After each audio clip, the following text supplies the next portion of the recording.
Yeah, hello again, my lovelies, and welcome back to my channel. We are so close to 3,000 subscribers, and I have no excuse for why I didn't record for so long. I mean, there was Comic-Con, and that was really fun. And while I am knackered, let's just say that dear ray of sunshine inspired me to record right now at 11 p.m. on a Monday.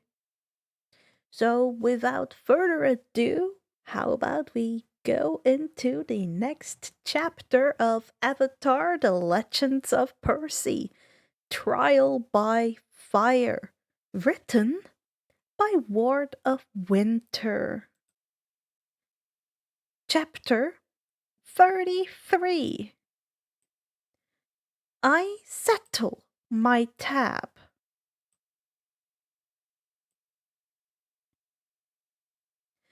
It was actually kind of funny how humans could wrap their minds around things and change the facts to fit them into their own version of reality.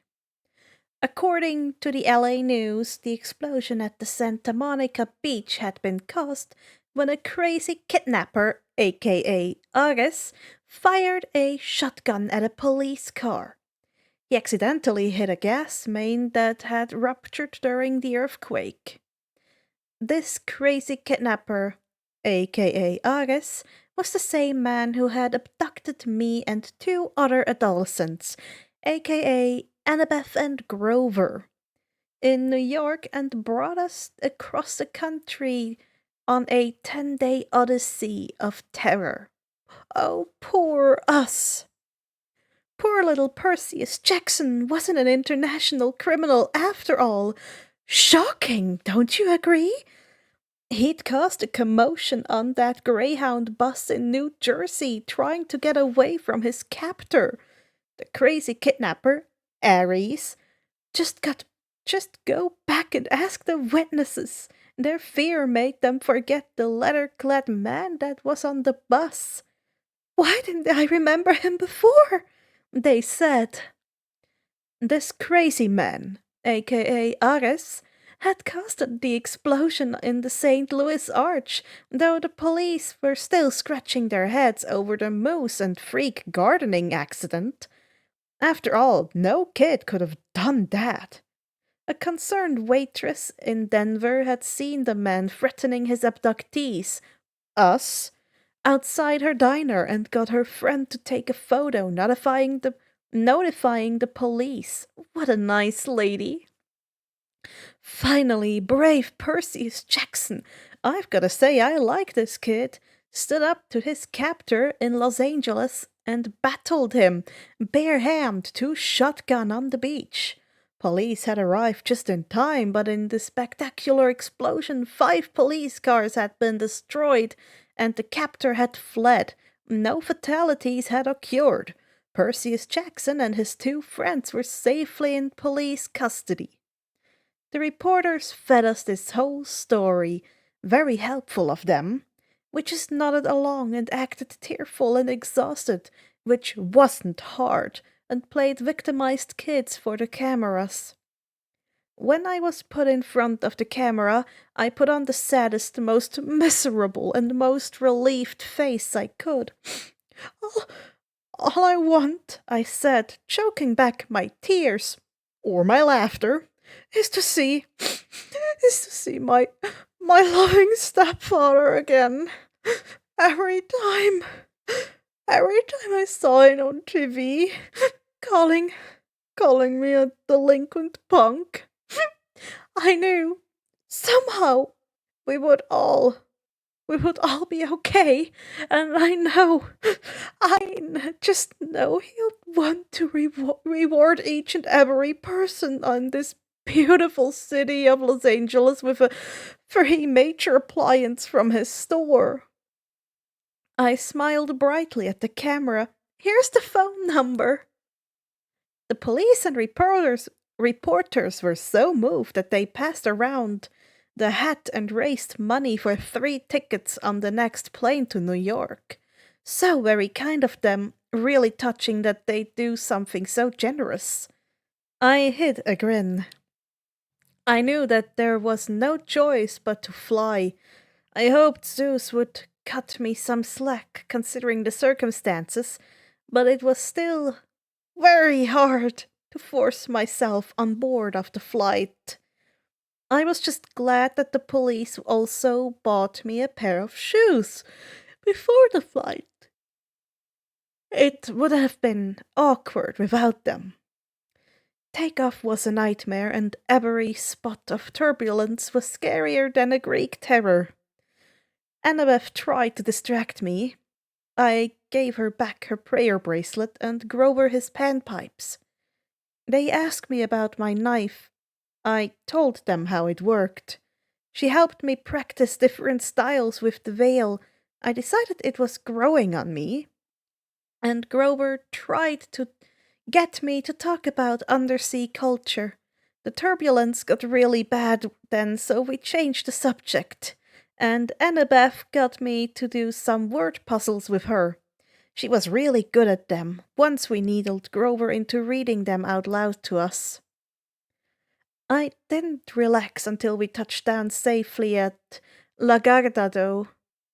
I rubbed my wrists. The faint curl of burning water was still wrapped there, though fainter than before. Was it still there because of Ares? Or something else? It was the oath, right? The local press was waiting for us outside security, but we managed to evade them thanks to Annabeth, who lured them away using her Yankees cap by shouting, "They're over there! By the frozen yogurt! Come on!" And then rejoined us at the baggage claim. We debated at the taxi stand. I wanted them to go to Kiran and tell him what happened and also be as far away from me telling the gods what happened as possible, and I didn't want them to be caught in the crossfire. They disagreed. In the end, we agreed that they would come with me to the Empire State Building, but would wait at the bottom just to be safe. We hopped in a taxi and, using our handy-dandy Lotus Hotel cards, or mine that was, we got to Manhattan. The three of us stared up at the Empire State Building. I wasn't sure how I ever missed the power here. It was buzzing over my skin. I hadn't slept in at least 24 hours, but at least I'd changed clothes at the airport. So had Annabeth and Grover, so we didn't look like disasters, unlike right after the mess of a fight. We went up to the guard at the front desk. 600th floor, please. He was reading a huge book with a picture of a wizard on the front. I wasn't much into fantasy. I wasn't much into any language other than Halmaharan or Ancient Greek or maybe Latin. Dyslexia was a murder on normal reading. But it must have been good because he took a while to look up. No such floor, kiddo. Let me, Grover said. He pulled out a card, his camp card, showing it to the guard. Percy here needs to speak with Lord Zeus. It's about the quest Lord Zeus sent him on, you see. If you would let him up, that would be great, and we wouldn't have to tell Lord Zeus about how you stopped the kid he hired for a quest from completing the quest. Grover gave him a bright smile as the guard faltered. Right, he said. Here. He moved to his feet, fumbled for a moment for a key card, then passed it to me. Insert it in the security slot. Make sure nobody else is in the elevator with you. Grover switched backpacks with me and promised to wait here before they both wished me luck. I moved slowly into the elevator.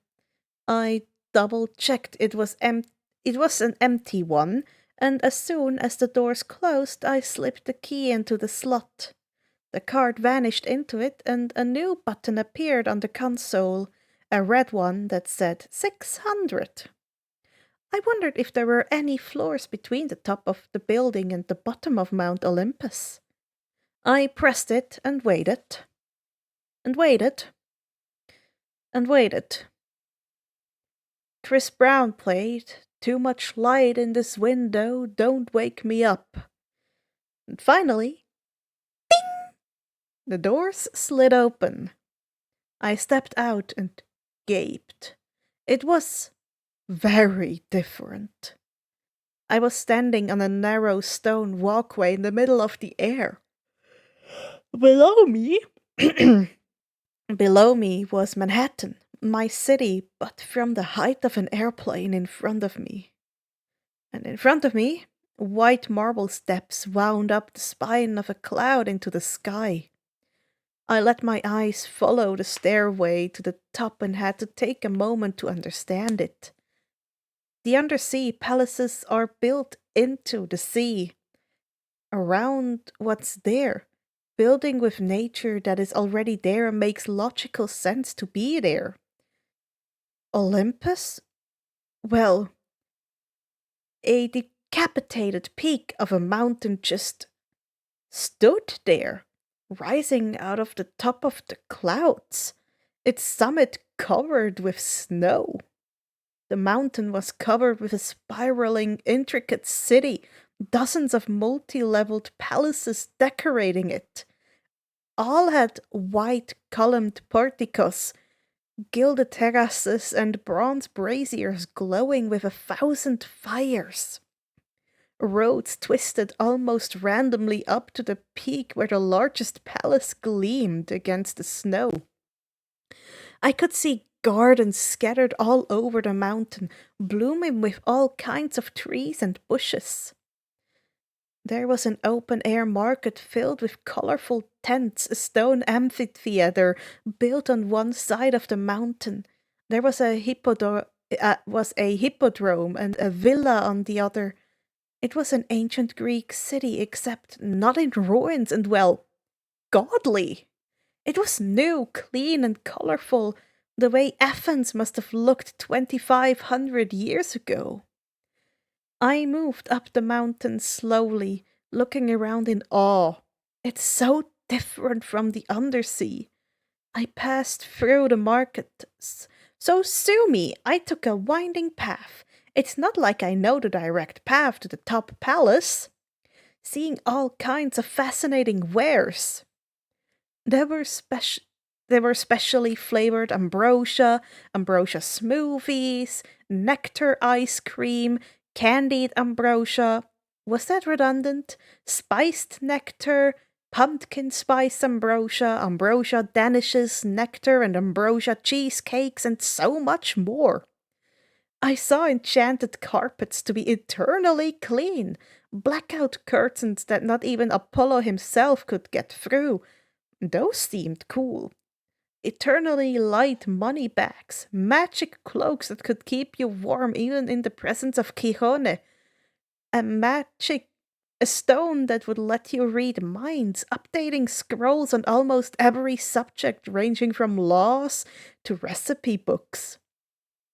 There were even more weapons, fiery swords, shields that glitter with gems, staff that they soar could create storms, whips that would burn, acid knives, and dozens more.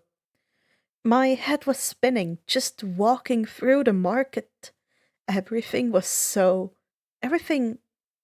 too much, too many gods, too many spirits, too many magical artifacts. I stumbled away, struggling to focus on the road. Oh, come on, let's sit you down for just a second, Gamma. I blinked when I was guided away from the market to a private garden. It felt like Fetu, songs drifting through my ears, or maybe Annabeth, confident in herself and determined to prove herself. Or maybe Beckendorf, fiery warmth and strength. A hand on my shoulder grounding me. I breathed slowly, the light, gentle sensations there letting me breathe. There you are, Gamma. Take a few breaths. I sat there for longer than I would have liked, my senses soothed.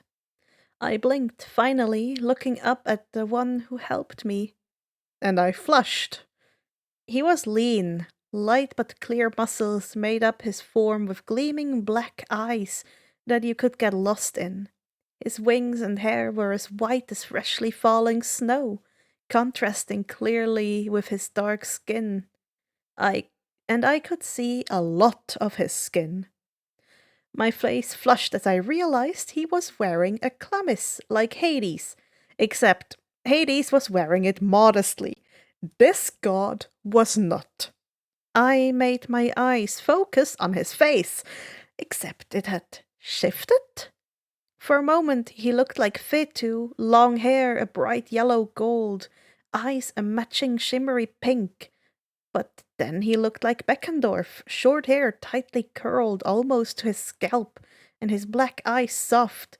And then another moment he looked like Zuko from Avatar, messy black hair and scar covering one of his gold eyes.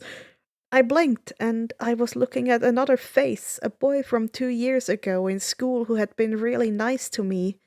Soft curled blonde hair and gentle brown eyes. The god's shifted. The god's face shifted again. I flushed. Oh no, he's hot. He smiled gently, even as his face shifted once more. Are you feeling better, Gamma? I made a sound that was not quite agreement. The god laughed. I noticed the bow and quiver over his shoulder. I swallowed hard, keeping my gaze up. His wings, the one part that stayed the same, ruffled, and he stood offering me a hand. I took it, still rather dazed, but still keeping my gaze up. Where are you off to? Perhaps I can aid you in getting there without the, overwhelming sensations. I blinked, trying to force my brain to work. You could tell? The god smiled. To sense the love of all around you is difficult. I can tell those that sense too much and cannot handle it. I blinked, forcing myself to focus on his words rather than his really, really, really pretty face. Yeah, cool. He chuckled. So, where are you going? I was. Oh, yeah, Zeus, yeah. Allow me to aid you, then, he said smoothly. A moment later, I was scooped into his arms, my face on fire. His wings snapped open and we were airborne. I clung to his neck. The chlamys covered barely anything, streaming behind him as he flew to the top of the mountain, like a large scarf. I made another strangled noise. This was going to kill me. I just knew it was. I survived the underworld, the Chimera, Medusa, and I would die from being carried by an unknown, very pretty god. We landed suddenly. The god chuckled again after a moment. You can let go, Gamma. I squeaked, letting go, and would have fallen on my butt if not for the god holding me steady. He gently placed me down, his appearance still shifting between every pretty guy to have ever been born. A pleasure helping you, the god said smoothly. I blinked, face flushed, carefully keeping my eyes on his ever-shifting face. Thanks. His eyes gleamed as he scooped up my hand, brushing his lips against it. Until we meet again, Perseus Jackson. Yeah. My face was definitely red.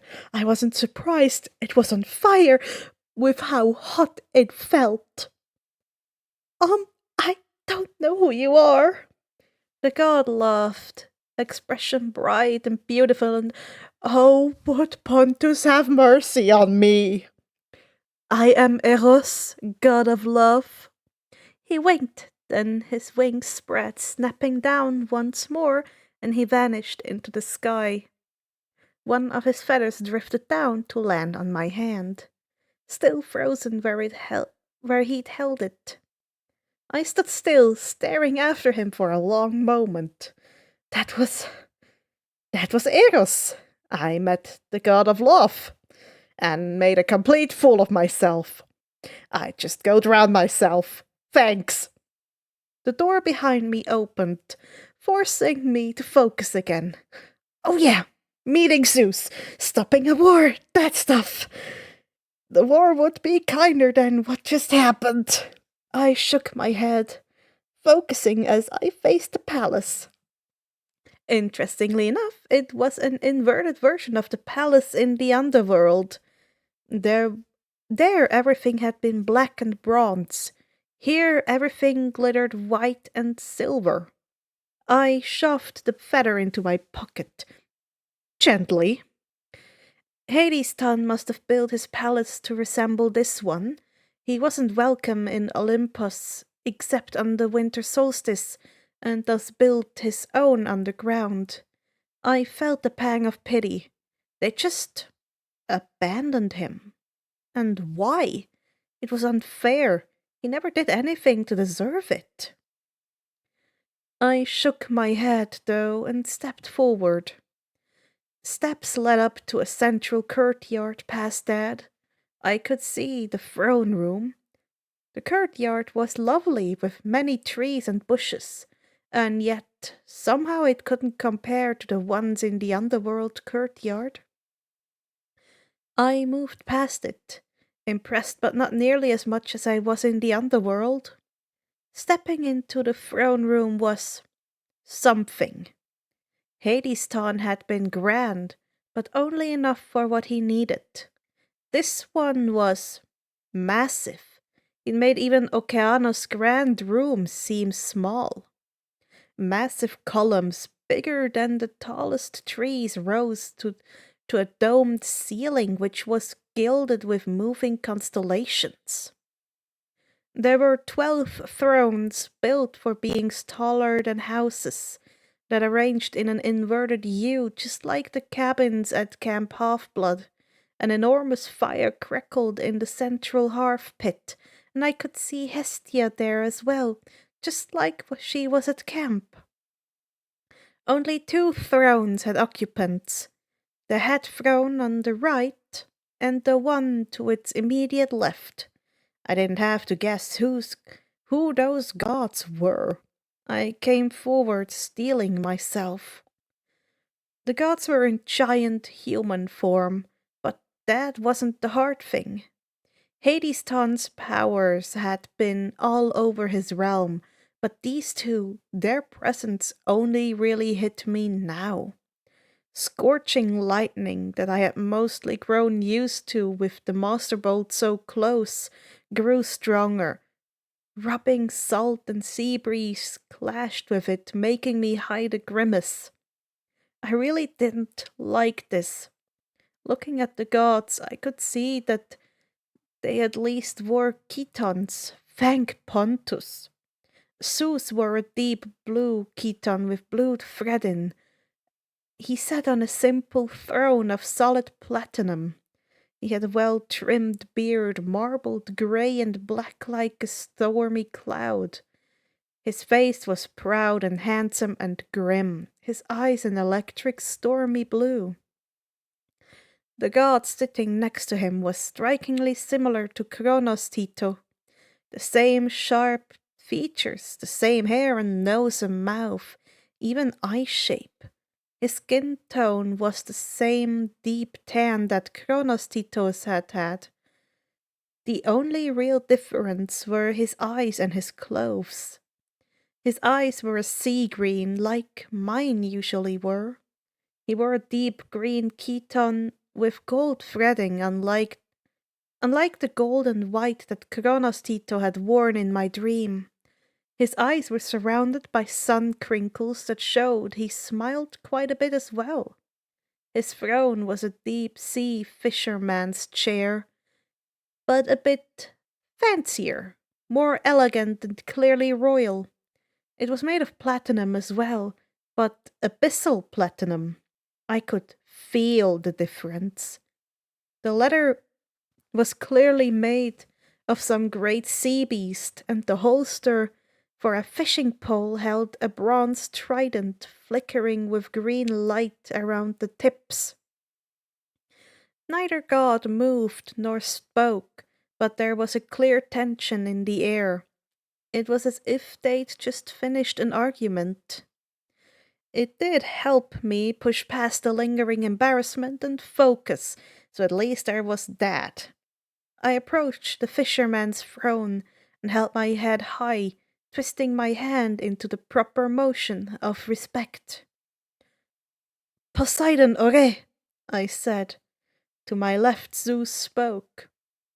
Should you not address the master of the house first, boy? Peace, brother, Poseidon finally said. His voice brought to mind my oldest memory, that warm glow I remembered as a baby, the sensation of this god's hand on my forehead. My son defers to me as his father first. It is only right. You still claim him, then? Zeus asked menacingly. You claim this child, whom you sired against our sacred oath? I claim him just as you had claimed your daughter. Poseidon said sharply. Now I would hear him speak. Zeus's eyes flashed, obviously displeased that his daughter had been brought up. I spared him once already, he muttered, daring to fly through my domain. Pah! I should have blasted him out of the sky for his impudence. And risk not only destroying your own master bolt, but incurring my wrath? Poseidon asked, deceptively calm. Let us hear him out, Tatu. Poseidon already called Zeus brother in Halmaheran. Percy wondered if he used Halmaheran often with the non-sea gods, or if it was just with family. Zeus grumbled some more. I shall listen, he decided. Then I shall make up my mind whether or not to cast this boy down from Olympus. I kept my gaze on the trident, staying quiet as the gods bickered. Perseus, Poseidon said, look at me. I did, and I wasn't sure what I saw.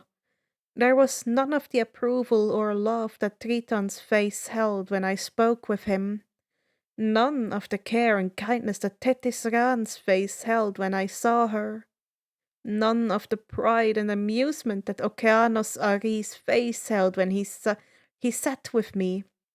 His gaze was solemn and serious. There was nothing to encourage me, and yet the salt rubbed gently. The sea breeze was soothing. I thought he simply didn't know what to show or do, or maybe it was that this was a solemn and serious occasion. Always know you are my son, his letter had said. I swallowed. I wasn't sure what to think of him. Not yet. So I was a bit glad that he didn't do something grand. He simply told me I was his son. Acceptance was enough for now. Address Lord Zeus, Perseus. Poseidon told me gently, tell him your story. And so I turned to Zeus, who sent me on this quest, who sent his terrors after me, Zeus, whose bolt I found. I spoke and told him what had happened. I spoke of the beginning of the quest, of the places we went and the deities we met. I told him of our battles and of what we learned on the quest. I spoke respectfully, but I was brief and made sure to point out that we were delayed by the monsters he sent, by the lightning he sent. He listened silently, asking no questions, his gaze never leaving me. I took out the metal cylinder that was the master bolt, resisting the urge to toss it away from me as the scorching lightning arced over my body. It began sparking in the sky god's presence. I laid it at his feet. There was a long silence, broken only by the crackle of the hearth fire. Zeus opened his palm and the master bolt flew into it with a loud crackle. He closed his fist, the metallic points flaring with electricity, making me cringe back until the bolt was much more classical in appearance. It was a 20-foot javelin of arcing, hissing energy that made my body ache. I sense the boy tells the truth, Zeus muttered, and I witnessed the oaths he and Ares took, along with the fight that followed. And yet, it is unlike Ares to act as he did. He is proud and impulsive, Poseidon said. It runs in the family. Yeah, no kidding. Lord? I asked. Yes, they both said. Ares didn't act alone. He was controlled. And with that, I told them of my dreams, of meeting Kronos Tito at the pit and Kronos Tito's words, of the meaning of the meeting with the unknown servant of Kronos Tito, of the dream I'd had during the school year without understanding its importance, the dream of where Kronos Tito chiding his minion and the mentions of having to use his power to manipulate someone. Zeus's gaze darkened. Poseidon and Zeus shared a look and had a quick, intense discussion in ancient Greek. That cannot be. It must be. The boy is... Watch. My son. But father, this is... He could... We... Jump. If it's him, we must. Poseidon started. Enough. Zeus snapped. He held up his hand, his expression thunderous as he switched to English. We will speak of this no more, and we will speak of August when your son is not present. I must go to personally purify this thunderbolt in the waters of Lemnos, to remove the human taint from its metal. He rose and looked at me, his expression softened just a fraction. You have done me a service, boy. Few heroes could have accomplished as much. I was not alone, Lord Zeus, I said. Grover Underwood and Annabeth Chase. To show my thanks, he interrupted, I shall spare your life, and give you one future free pass to fly. Do not waste it. His eyes narrowed on me. I do not trust you, Perseus Jackson. I do not like what your arrival means for the future of Olympus. But for the sake of peace in the family, I shall let you live. Thank you, sir. Really, so kind. Do not let me find you here when I return. Otherwise you shall taste this bolt, and it shall be the last sensation. Thunder shook the palace and winding a blinding flash of lightning. Zeus was gone. I stood alone in the throne room with Poseidon Ore, my Metua. Your uncle, Poseidon sighed, has always had a flair for dramatic exits. I think he would have done well as the god of theatre. Wow, this was more awkward than that conversation with Okeanos. We stood silently for a long moment. Well, Poseidon said after that moment, you did very well on your quest. Thank you, Poseidon Ore. He shifted. You need not be so formal, Perseus. Apologies, Right. Call him father. Sorry, Metua. Poseidon smiled faintly. Metua, I started. He raised an eyebrow. What will be done about Kronos, Tito? Poseidon pursed his lips. You need not add Tito to his name. He is no proper grandfather of yours to be called such. Nonetheless, Zeus has closed this discussion. Why? His expression pinched. In the first war, my brother, your uncle, cut our father Kronos into 1,000 pieces, just as he had done to his father. Our father's remains were cast into the darkest pits of Tartarus. Tartarus, the pit, the fire and sharp edges and pain. The Titan army was scattered, their mountain fortress on Etna destroyed, their monstrous allies driven to the farthest corners of the earth. And yet, the Titans cannot die any more than we as gods can. He is left alive in some form, conscious in his eternal pain and hungering for power. I frowned. That seems cruel.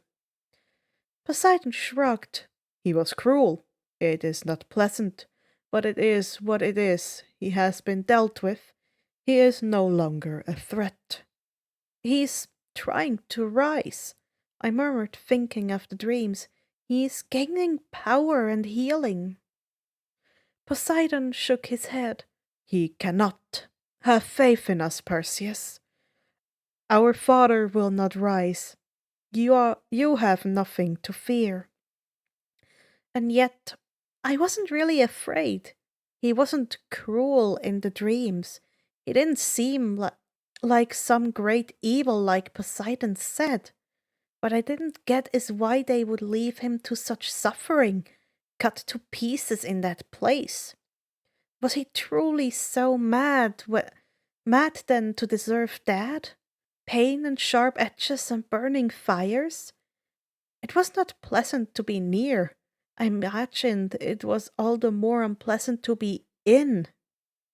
I thought I would try to escape as well.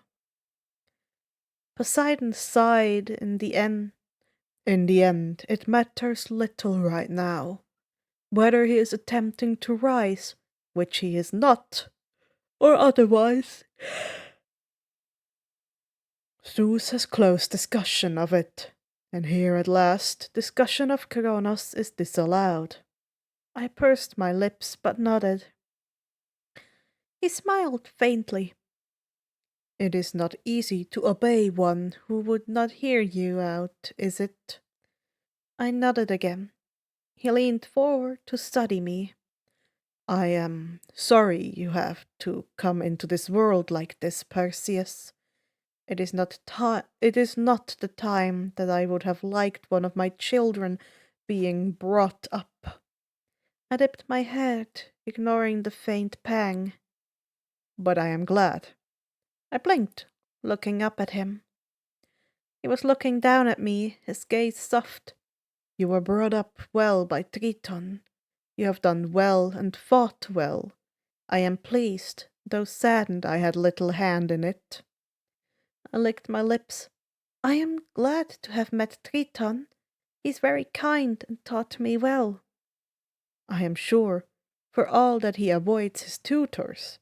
He was always very good at what they were to teach him. He picked up his trident and stood, suddenly human-sized. His clothes shimmered, and he was dressed in clothes similar to mine, clearly from the sea, but mortal-styled. You must go, my son, before Zeus returns. But first, 2 things.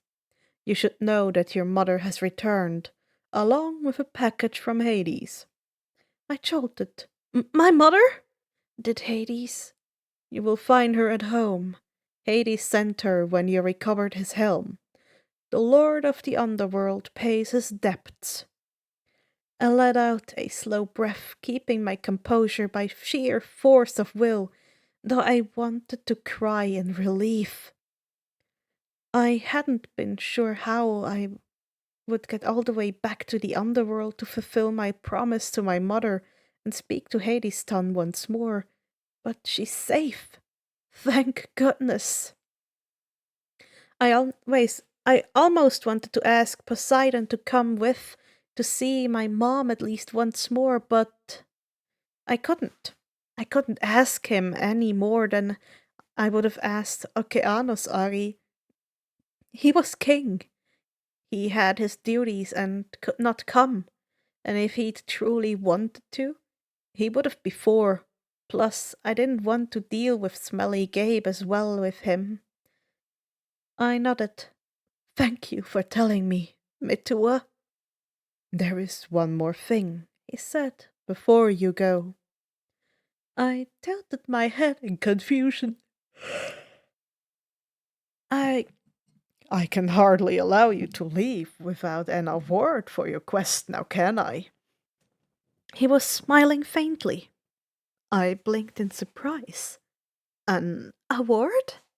Of course, you completed a quest for me, and so young. Too young. I would not set you off with nothing to show for it. I would not send you off with nothing to show for it. He held out his hand, and my eyes widened at the familiar object in it. This is an object I used to give my children when they're very young. It was meant to protect them and always give them a connection to the sea. I have not given it out in many years, even before my oath. I think that you should have this, though. I slowly reached out and picked up the necklace, a shell hanging from the end. It was exactly like the one Lara had. I swallowed and reached up, slipping it around my neck. Poseidon smiled. Reach home safely, and do not forget to go to the river when camp is over. I nodded. Yes, Metua. Hafu. He dipped his head, gazed on me as I turned away, snagged the Aris bag, and left. Perseus! He called. I faltered, glancing back. Know that I am proud. You are a true son of mine. I couldn't help but the faint smile as I nodded, turning and walking out of the throne room. I might not have been sure what to think of him, but at least he seemed not as bad as I'd feared. I paused at the door, touching the necklace that smelled of sea breezes. I could do this. I stepped out, walking through the courtyard, and started down the road. I wanted to stop at the market. I wanted to look around while I'm here, but I couldn't handle the sensations. Maybe next time? I looked out at the city of the gods, looking at the many deities that wandered around. I looked at the spirits and naiads and satyrs that played, staring at me as I passed by. Satyrs that paused, staring at me as I passed by. I forced myself to ignore the many sensations washing over me, to push past and hold strong even when I just wanted to curl up in a ball to make it stop. I walked with my head held high as the many beings that lived on Olympus stared, some clapping, some whispering and pointing, some even kneeling. I walked and walked and walked until I made it through the city, only flushing slightly when I felt the same sensations of the many people I cared for being next to me. That was how Eros felt. I reached the elevator and hit the button, leaving the city of gods behind.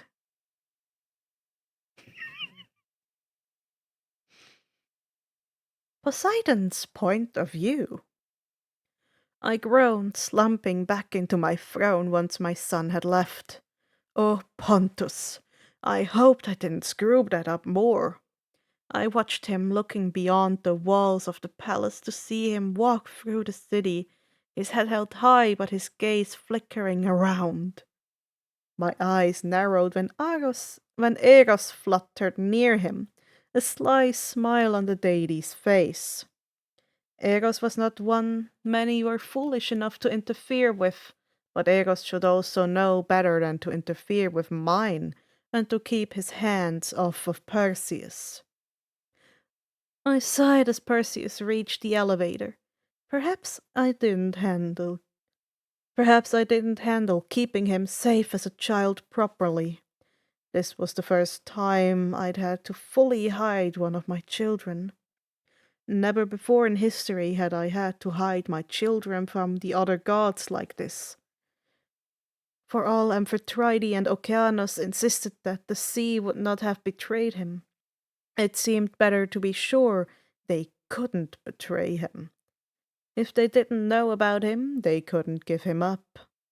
I had enemies even amongst the sea, after all, and even if others wouldn't have meant to, word spread quickly and one of them could have slipped. The more that knew of him, the more danger Perseus was in. And as for not teaching him, I feared that a god would notice the power there, and I would rather him alive and ignorant than informed and dead. Zeus returned to his daughter's family after all, and that was how Hades learned of Thalia. That was how all the gods learned of her. Perseus was just a child, my child. I would not make the same mistake as Zeus. He shouldn't have been on this quest or risking his life at all. We weren't in ancient Greece anymore. I preferred my children not risking their lives until they had no other choice. Perseus truly did deserve a greater reward than what I gave as well, but all the things I wanted to give would have brought Triton's wrath down on me. He'd already claimed being the one to give Perseus his battle trident to replace the practice one he currently had. Plus, he'd already given Perseus many little presents. Pontus, I couldn't even give Perseus the ability to take a mer form. Triton already did that. I would have given him an animal companion, a Pegasus or a Hippocampus maybe, but Amphitrite banned me from rewarding quest-goers with animals. Apparently the platypus incident was my fault, but really, how was I supposed to expect that outcome? I would have to come up with some excuse to give him more, and also fight Triton over it. Triton needed to stop trying to parent Perseus. I was Perseus' father. Triton was his big brother. It was not the same thing. I grimaced when Zeus returned in a flash of lightning, but I had stayed for a reason. Well, good that brat of yours is gone. I'll be leaving now, Zeus grumbled, turning to leave. There is one more thing, brother, I called. Zeus faltered. You received what you demanded, but I have not received what I demanded. Zeus shot me a glare, but I stared him down. My son retrieved your little bolt when you wrongfully accused him and me of stealing it. It was returned to you as you demanded, despite us having nothing to do with the theft. You still owe me an apology. Poseidon, and should you try to get out of it, the sea is still ready for war. I stared him down. He got his bolt. I still wanted my apology. He scowled but grudgingly huffed. Fine, I am so terribly sorry. I logically blamed you for the theft of my bolt. It won't happen again. Are you happy? I think you owe both me and my son an apology gift. Something that really shows how sorry you are. Just like, you're an obnoxious piece of shit, Poseidon. I smirked. You're the one that dragged my son into this. You owe it to him to do something to show your apologies. So do so, or I shall make you do so. He glared at me. I stared right back, tapping my finger on my now glowing trident. Fine, he snapped. I'll think of something for your obnoxious brat. Not like he'll live long enough to appreciate it. My eyes narrowed. It's the truth, and you know it. We won't allow him to reach 16, not with the prophecy here. It's too big of a risk. And yet, I said softly, You would have demanded your daughter survives till then. He stiffened. Do not presume to decide how long my son will live. I continued. He is the only one to decide that. He is a threat, and your defense of him will endanger us all. He is my son. Sue scoffed, turning away. Always so stubborn when it comes to your brats. Brother, tattoo, I murmured. Seuss paused. If one monster goes after him in your name, I will destroy the 3 of your daughters. He was still for a long moment. Always so quick to anger, Poseidon. He vanished in a flash of lightning. I turned back, seeing my son at the bottom and meeting with his friends. There was so much still to do before he arrived at the palace. Still, I was glad that he did well. He truly was my son.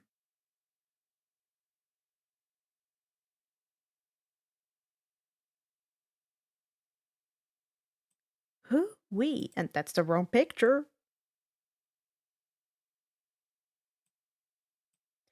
Well, wasn't that an interesting thing that happened?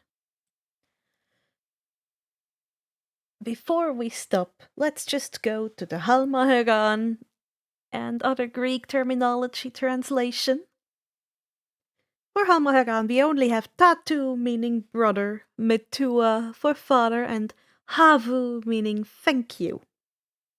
For the suffixes, we have ton for uncle, tito for grandfather, ore for the current king, ran for the old queen, and ari for the old king. Apologies. For terminologies, we have the phonetic spelling of chiron, in which we have chiron.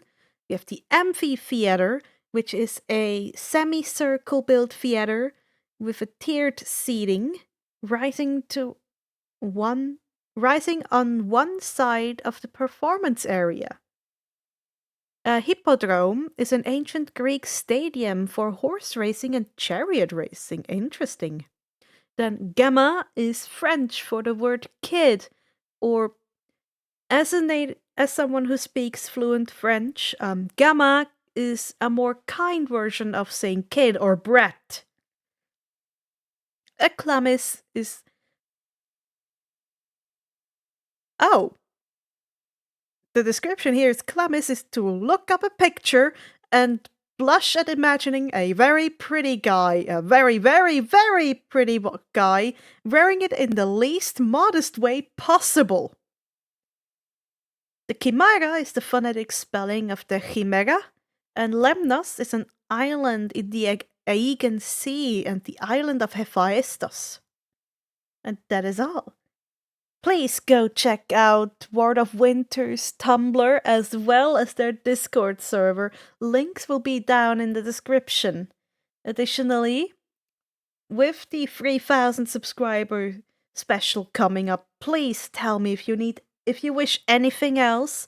For now, I might have finally added a shop. If you want anything else for 3,000 subscriber specials, go and check it out. Tell me in the comments. I will try to do what I can to fulfill your wishes, depending on how much you wish for it. With that, please, my sweethearts, grab yourself a drink, you need dehydration. Grab yourself a snack because you deserve to eat. Sit back, relax, get a nap, study whatever you need to do. And I'll see you on the next video. Bye-bye, my lovelies.